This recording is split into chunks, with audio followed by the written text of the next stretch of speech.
Thank you for joining us on the Winning at Selling podcast.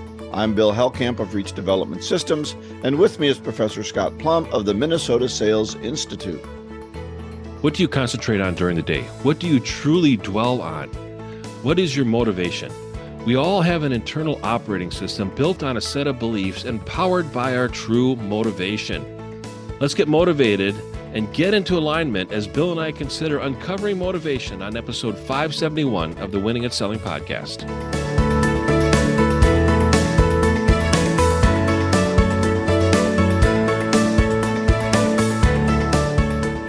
Well, Scott, I think motivation is a fascinating topic. It's so different and varied for everybody. So I'm looking forward to this conversation. It is, yeah. We'll have fun.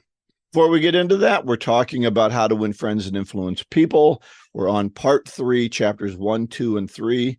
Part 3 is called How to Win People to Your Way of Thinking. And all of these chapters, Scott, are about arguing or not arguing or admitting you're wrong. And I'll tell you, listening to the discourse on radio, listening to it online, somebody needs to read this. Right. They need to read this book. I can remember just a couple of years ago, I was doing a presentation and I talked about a particular football player who was dishonoring the flag and dishonoring our country because he didn't feel he was being treated fairly by being paid a couple of $1 million a year to throw a football around. And I had a friend of mine come after me afterwards and just berate me about how I didn't know anything about the situation. And I thought, boy, I've felt negative toward him ever since because he felt it was his place to come in and start arguing with me about this. And it really damaged the way I feel about him. And so I think we need to really be careful about our political views and how we come across and how we try to we seem to try to get into arguments these days.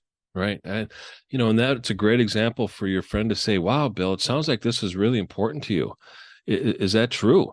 Yeah, it is really important to me because, I believe in this and in the patriotism and the country. And yeah, it is very, very, they could have gotten on the same side of the table with you and acknowledge how important that is instead of, arguing with you when there was really nothing to win. And I really felt that during these 3 chapters. I mean, I can't believe we're on page 135 of the book. There's 236 pages. I feel like we just started this book and we're halfway done. Yeah, it's going fast, isn't it? These 3 chapters are very, very powerful. Very important in today's world. Oh, I learned a lot. I really, truly learned a lot. There's some chapter 1 is called You Can't Win an Argument. And it starts off by a story where Dale Carnegie was at a dinner and somebody misquoted said a quote and said it was from the Bible and he didn't think it was, and he just wanted to argue with them, and he turned to the person next to him who was an expert and he said, is this from the Bible or is this from Shakespeare? And the person said, hey, he's right, leave him alone, even though he was wrong. And afterwards, Dale said, why did you do that? You knew he was wrong. He goes, absolutely. But what would we have gained by arguing? Right. What would we have gained? And the person would have just not liked us anymore. Yeah. That's just amazing. The line that I got is, why prove a man he is wrong? Is that going to make him like you? How much better it would have been not to have become argumentative. And so often, people, we seek validation and we want to prove other people wrong so that we can feel better about ourselves. What is there to win in a case like that? There is nothing to win. That's right. That's what reminds me of an old saying. That's one of my favorites. It's, you can't, don't try to teach a pig to sing. Yeah. It wastes your time and annoys the pig. Exactly. And so sometimes when we argue with people, they aren't looking to change their mind. They aren't looking to be different.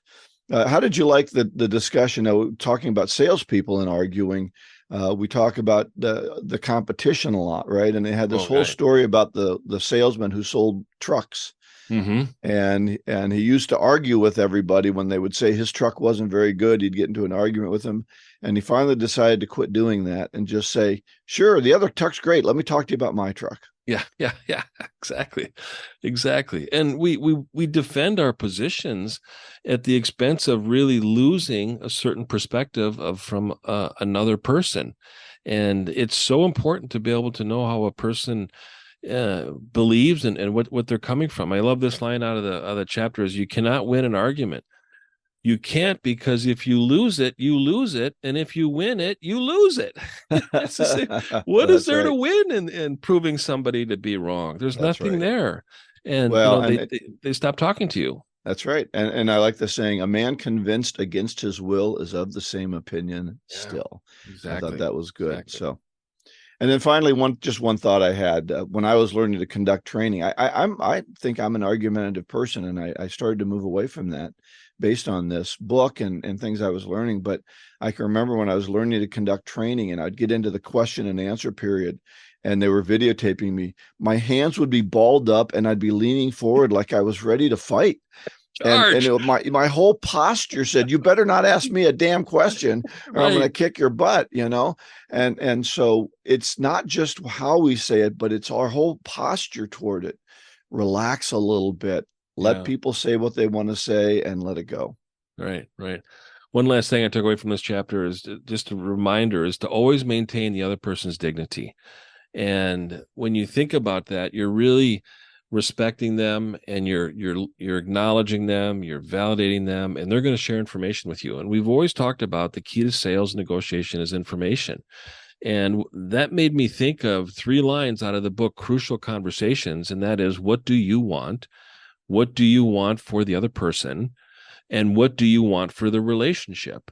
And when you think about those three questions, it should put into context your response, your approach, and whether or not you want to challenge somebody. I Mm-hmm. think when we come to adversity, we always need to deal with adversity with interest and curiosity. Oh, interesting. Tell me more. How's Right. that working out for you? Right. Could you give me an example and let the other person talk?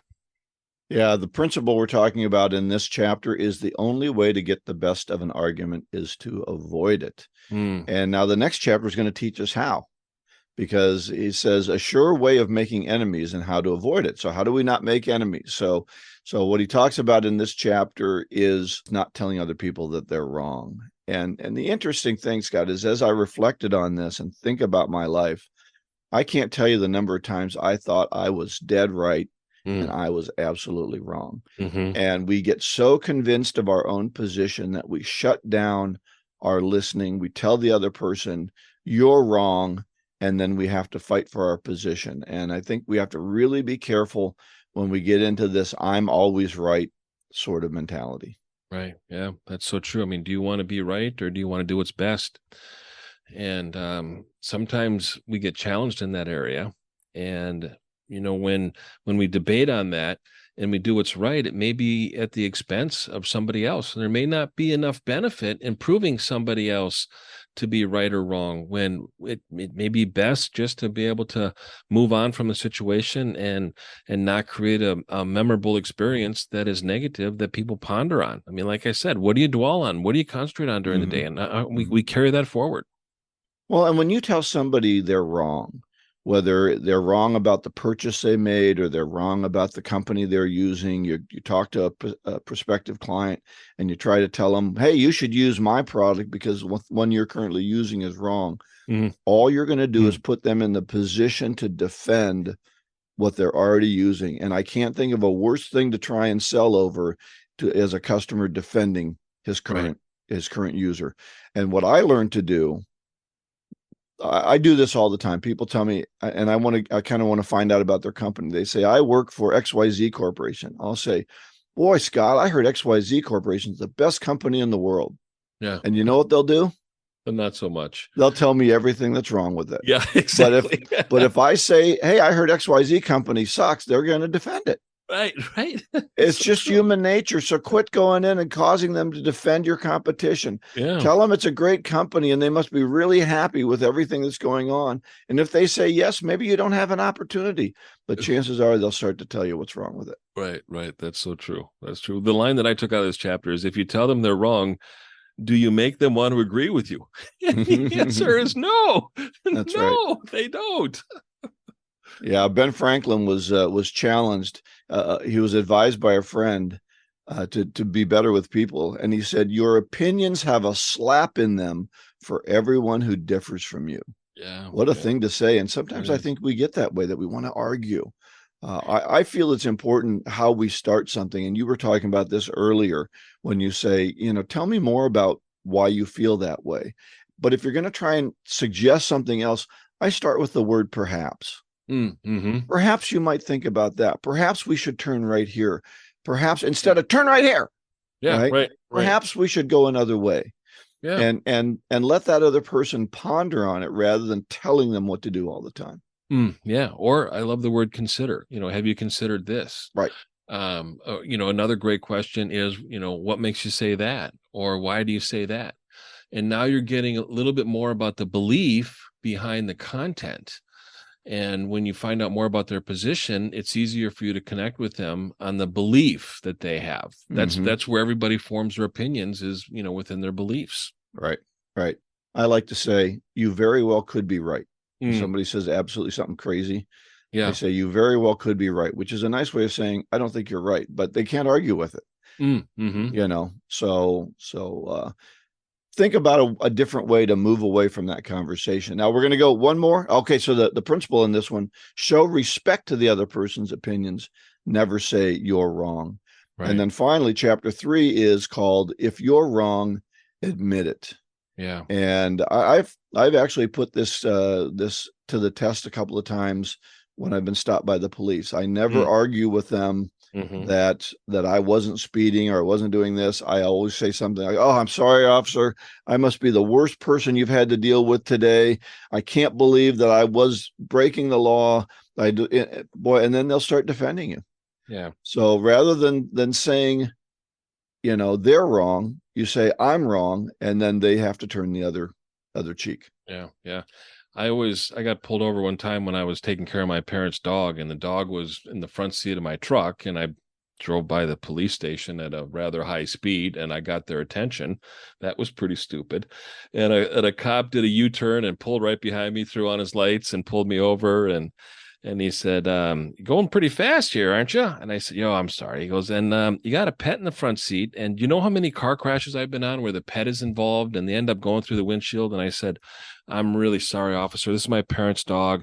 I'm taking care of the dog, and I don't have any of the stuff because it's not my dog. And I'm not trying to make an excuse. I'm just giving you a reason.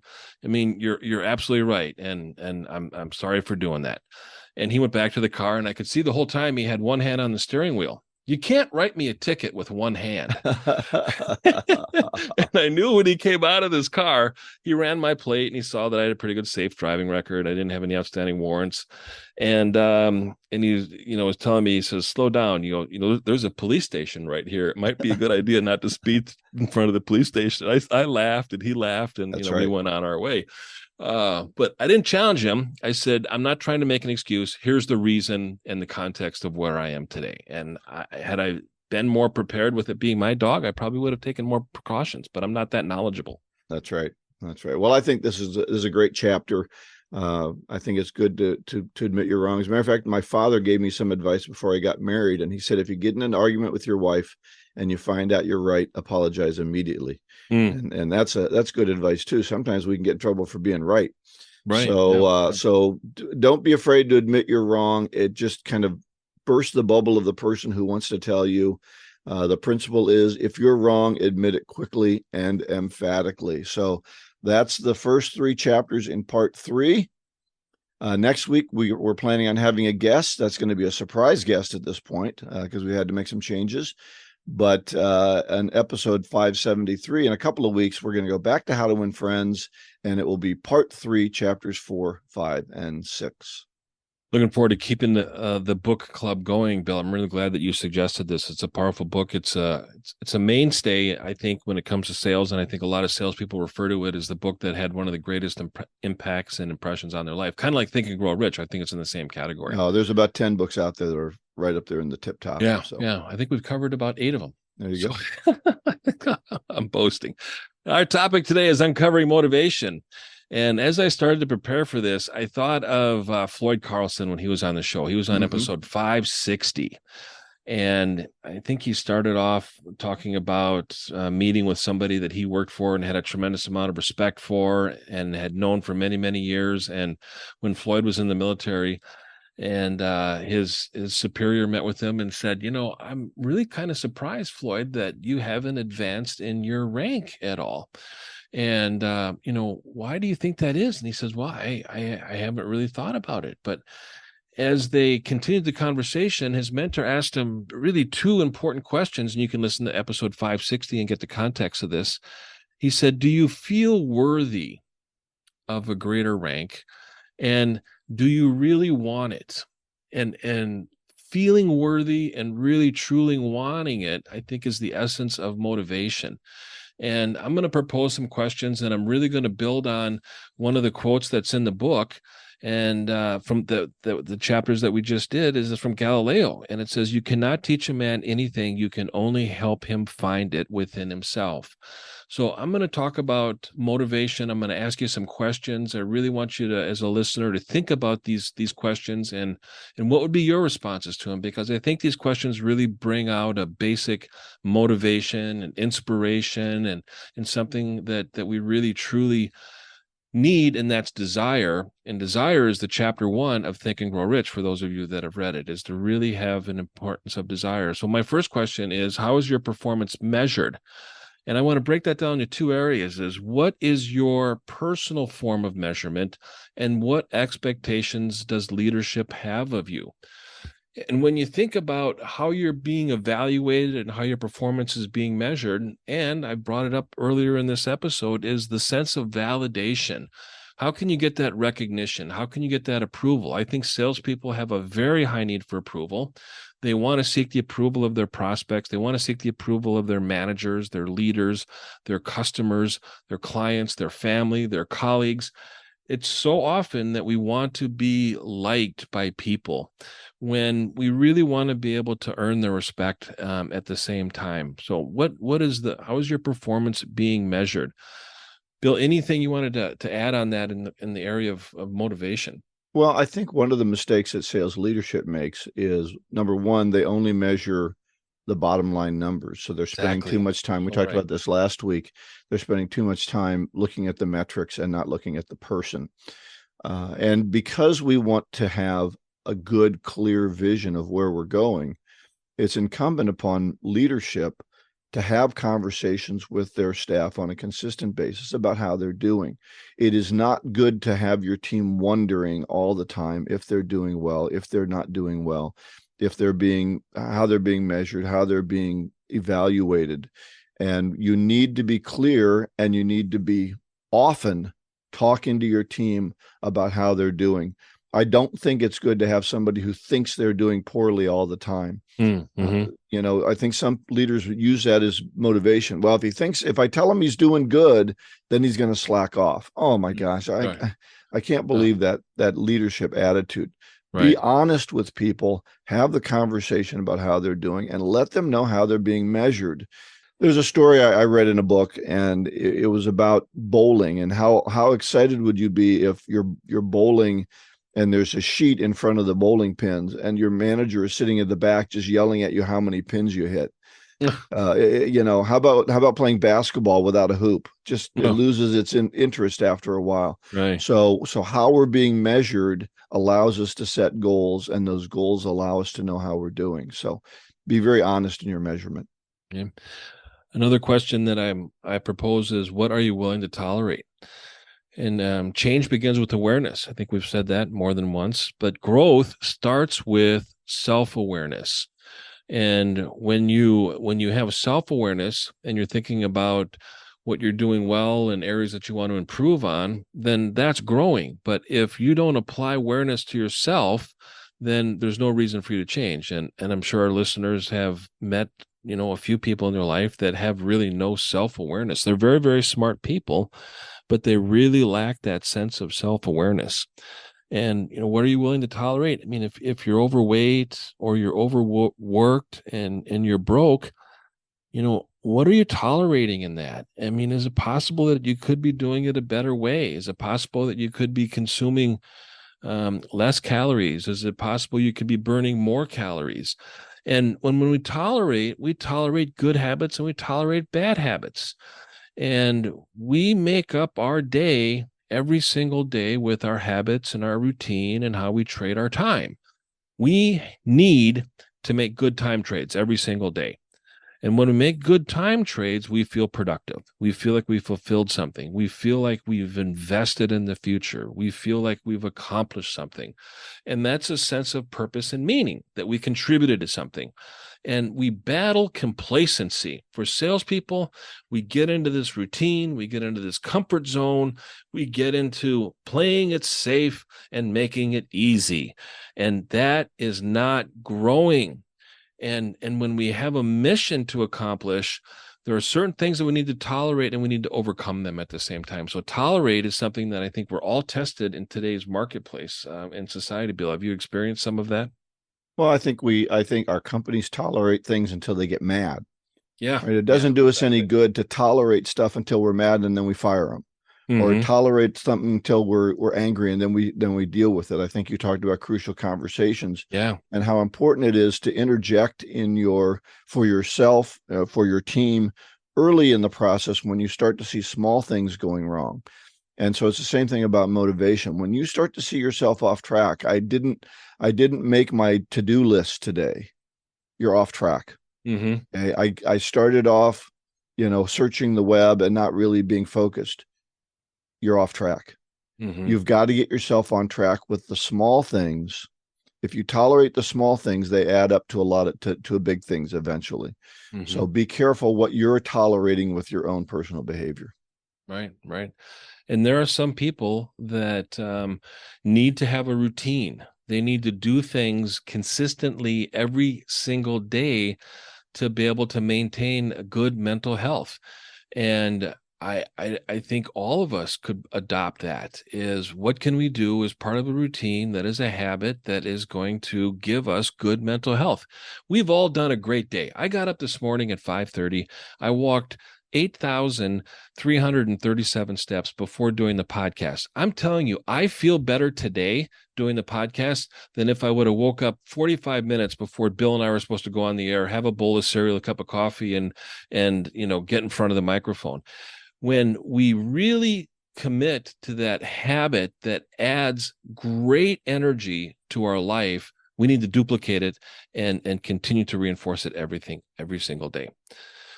Yeah, I think you have to know when you're off. Right. John Maxwell says the key to your success is in your daily habits. Yes. It's not a week, it's a day. What are you doing today? So, what's next? Our next question is, what are your priorities in life? We've all seen the life wheel. Brian Tracy has done it. I think Zig Ziglar might have done it. I know other people have done the life wheel, and they look at all the areas of life that, you make up. If it's your spiritual growth, your education, your health, your family time, your vacation, everything. Think about the family. Usually say my family is the top priority. Okay, great. The status, maybe if you don't have a family, status in a community, the reputation that you have, maybe making money is a priority, or your health is a priority, your time off is a priority.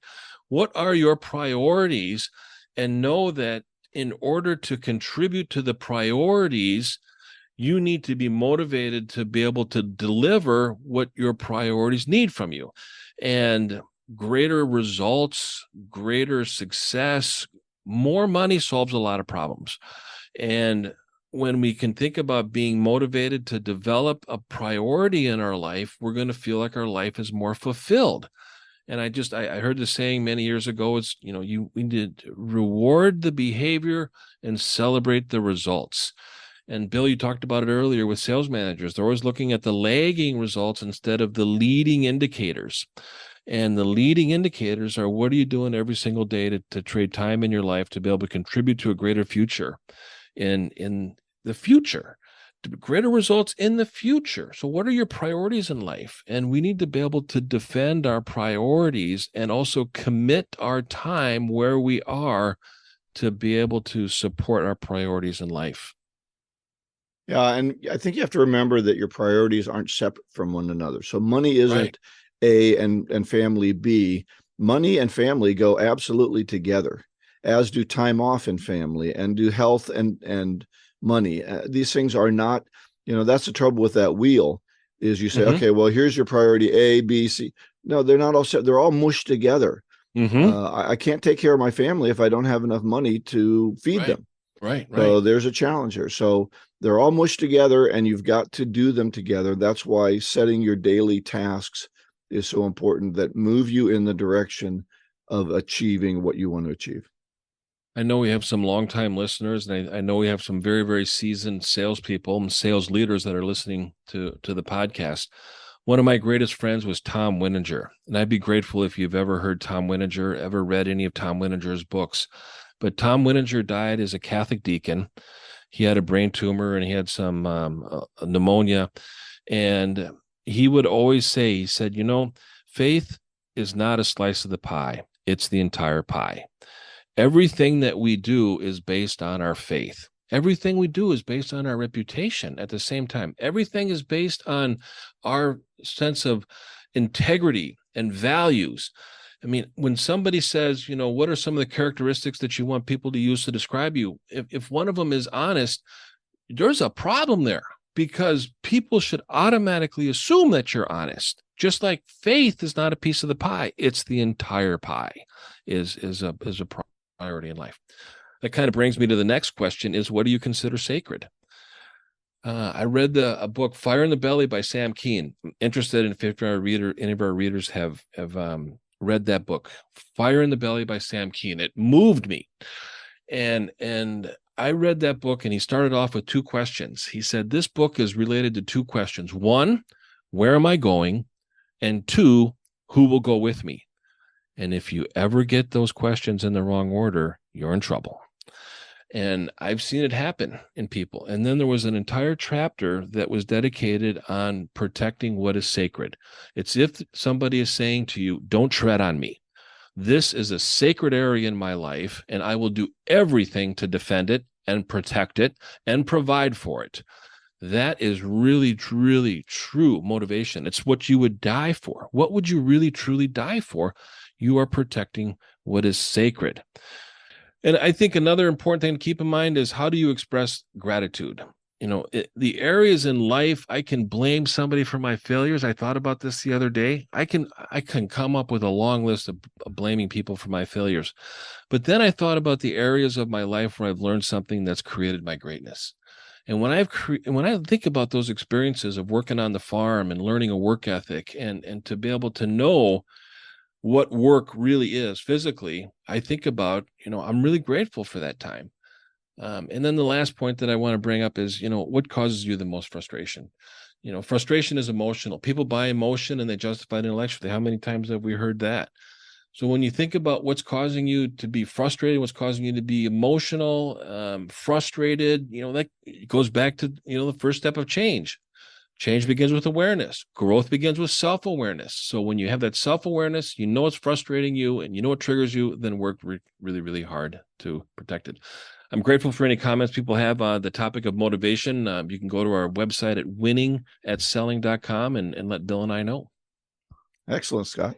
Yeah. And as we finish up, we have our golden nugget. This is from Elbert Hubbard. A friend is someone who knows all about you and still loves you. That's really good. That is really good. I think as guys, I don't know how women deal with this, but I think guys hide a lot of stuff, even from their best friends. And so you have to have somebody that that you can be honest with, so they can have the chance to still love you, even though you tell them what a loser you are sometimes. Share this podcast with others. Share it with your manager. Share it with your salespeople. Share it with your colleagues, people that in the associations that you're part of. Everything is at winningatselling.com. This is episode 571. Next week, we're going to have a surprise guest. Surprised even to us at this point.